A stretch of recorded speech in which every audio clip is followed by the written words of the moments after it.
Well, the American intelligence community has made it clear that as a result of the 40-day war, Iran was left with a substantial number of missiles and drones, and they're continuing to replenish their capability when it comes to missiles and drones.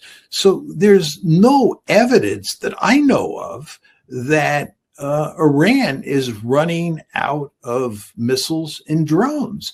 I mean, people like Greenway can make these assertions, but you have to back these assertions up with facts. You have to be able to show us the evidence that Iran is running out of missiles and drones. In fact, what we see with our own eyes is exactly the opposite of what he says.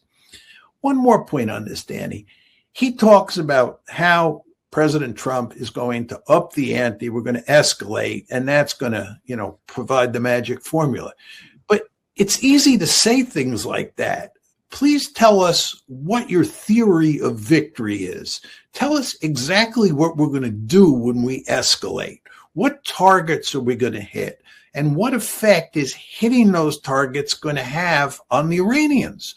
Nobody ever tells us that story because, in fact, there's no story to be told.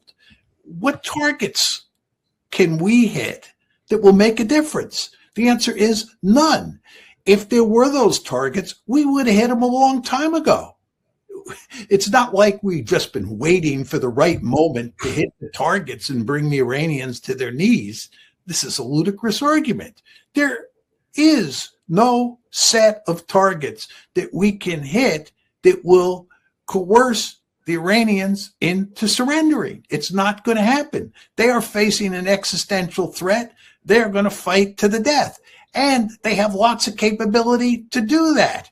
We are in a losing war. And again, this is why President Trump signed the Memorandum of Understanding on June 17th. And as I said before, nothing has changed since then. There's no magic formula available today that was not available on June 17th.